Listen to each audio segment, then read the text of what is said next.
Hi there. In this quick video we will be taking a look at the PeakTech thermometer, or as you can see here, temperature humidity meter. So it also tells us the humidity.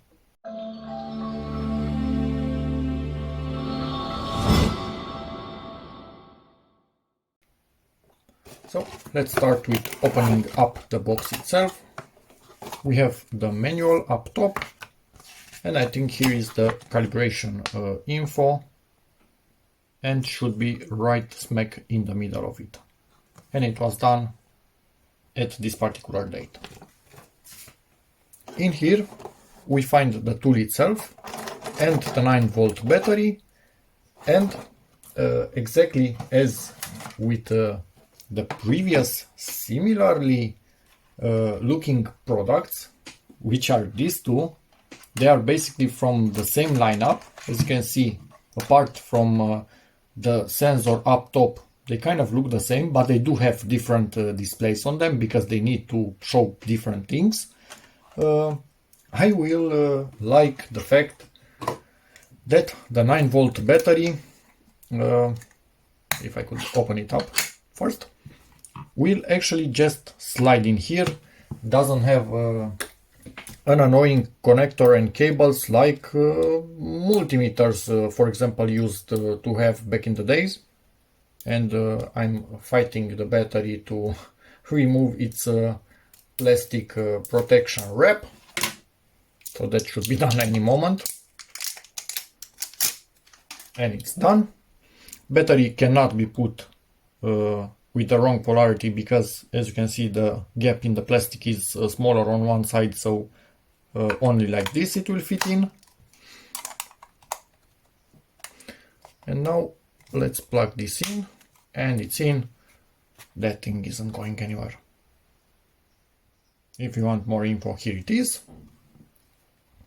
And in here we have the sensor. Let me see if I can bring a bit more light. Oops, bumped into something.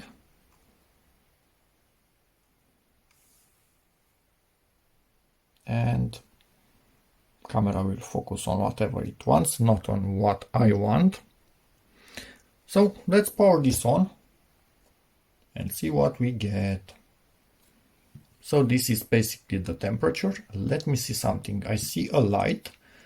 Will this have a sensor for the light or not? Yep, it does. Oh, and it's not actually only on off. Ah, this is nice. It's gradual. So when it's pitch dark it goes to max, but if you still have light it only compensates enough for you to be able to read. Let me stop this light because it kind of creates added reflection that we don't really need. This is nice. You can see the battery right in here.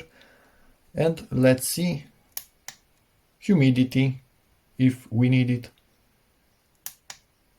Temperature in Fahrenheit and humidity. Let's see, can we change to Celsius? Yep, if you long press it, it goes to Celsius. Or, wait a second. Ah no, it cycles. Fahrenheit, Celsius, humidity.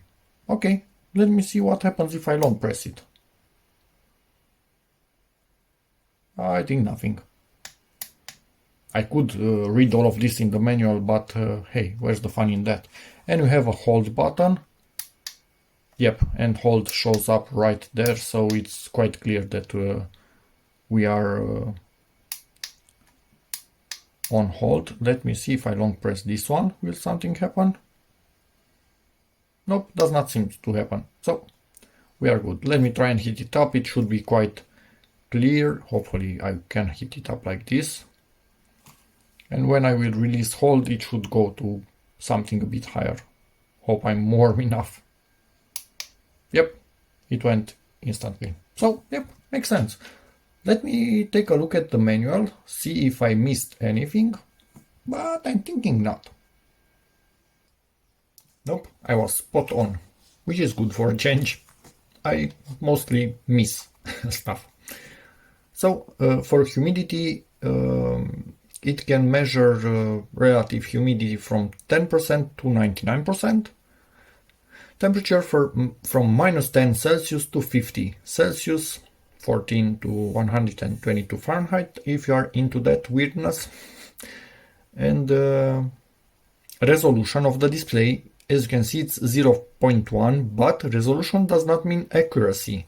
So this is more important. Accuracy from 25 degrees Celsius, from 10 to 30% relative humidity, it has a plus minus 5% error, and after 30% up to 99% relative humidity, it gets lower to plus minus 3% humidity. So in this range, it's more accurate. For temperature, it has plus minus 1 degree Celsius or 2.5 degrees Fahrenheit. Measures twice a second. That's quite frequent for thermometer, I think, from what I can understand at least. Auto power off, which is good, it will not kill your battery. And yes, data holds the rest measurement in mind. This is the type of battery. Operating environment, yep, it at least should operate in what it can measure. Weight, 158 grams, it's quite a light device. If you have more info, if you want more info, you can get it here, but it's about what I already showed you, although reading the last one, forgot something quite important. Yep, it has a standard tripod thread, so you can lock it in place and set it down wherever you need to, which is great for certain scenarios. I'm actually going to let it stay here until I finish what I wanted to tell you.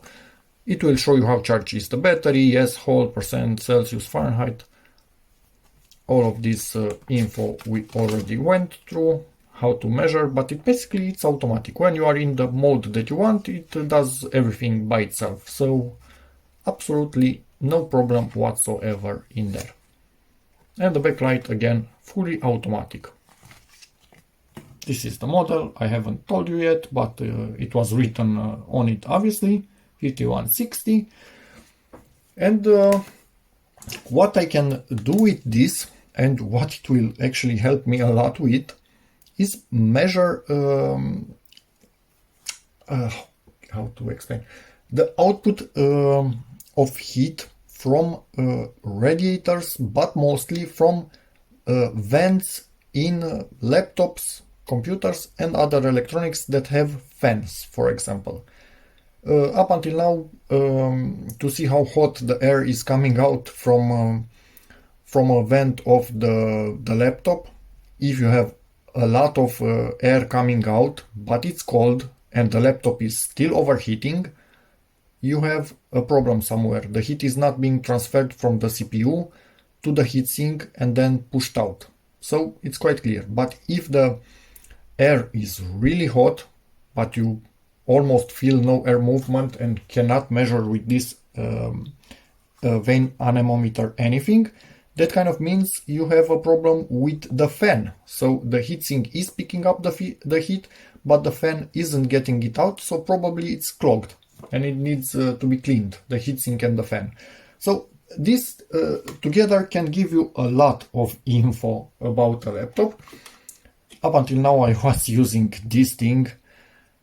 It's not meant for that. This is meant to be in a panel somewhere, stationary. I put some, I don't know, double-sided tape, but I didn't remove the peel on it, so it could at least stay like this, because otherwise like this it was a bit, anyway, not what it should be. This is the tool for the job. Also, this has the sensor somewhere deep in there, so I was never sure if actually the air was getting to the sensor properly. This, as you can see, it's designed for those types of measurements.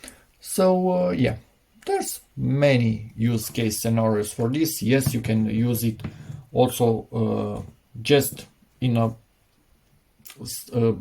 stable position somewhere to check a temperature in a room. Nobody is stopping you from that, but it will shut off in 10 minutes because it's not designed like a room thermometer. That's not its purpose. But if you want, nobody's stopping you.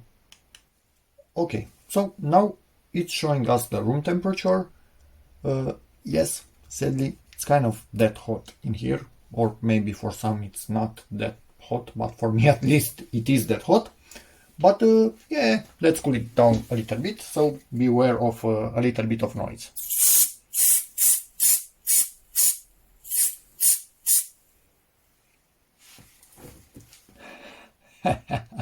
It's going to be heating right back up. And if you are wondering what I did, it's just compressed air.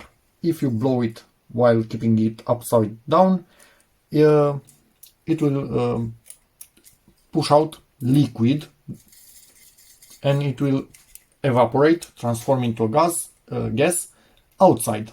So in our case in here, and it will draw the heat from the environment. It's actually really cool. I'm not sure if it can cause actually a frostbite, but it might be possible. So don't play with it. I did, but don't. And yes, this will take a bit of time to recover from the instant coldness of this, because again, this is quite cool. It's slowly getting back to where it was, but I think we can help it a little bit become warm again by putting the hot air from my laptop right next to the sensor. Sadly, this laptop doesn't have that proper of a heatsink. It has something in here, but it's mostly drawing air through here. It's also drawing through the bottom and spewing it out right next to the hinge of the screen, which is dumb in my book, because it's heating up the hinges, which will start to seize over time, and also hitting the lower part of the display where there are already electronics that produce heat. So heat plus heat, more heat, bad. Anyway, never mind. So let me put the laptop to do some work and check the air temperature. I left it to sit there for a good while. It's outputting hot air on this whole vent, but mostly in this area. I think the most heat is concentrated in here. It's kind of saturated, so I don't expect it to go much higher than this, maybe 1 max 2 degrees. So this is a decently cooling laptop. The fan isn't making a hell of a rattle, so that's also nice. From a bad cooling laptop, I would expect much more than this heat. So that's about it. Thank you again, PeakTech, for sending this tool in. Yes, obviously, when checking heat, I just realized that this will not go above 50 degrees Celsius. So it's not ideal maybe for tools that are really overheating, mostly for computers. If I'm above 50 degrees Celsius in the hot air, then I'm not quite happy with it. But for a tool, most of them I think output a bit more than that. So I will look into it a bit better when making a review, if I can check also tools or only laptops or computer power supplies and stuff like this. That's a bit less power intensive and less heat emitting. So yeah, there's that. And I think I just realized while saying that how I could actually measure tools that get really hot. With the 3440 and a contact probe, I can basically duct tape the probe onto the tool itself and see how hot it gets. Yeah, so I think I have a solution also for that. So this will be most likely used for laptops and computers and not for power tools. So yeah, that's about it. Simple, effective, that does what it says. Cheap and cheerful. So thanks PeakTech, and as always, see you in the next one. Bye.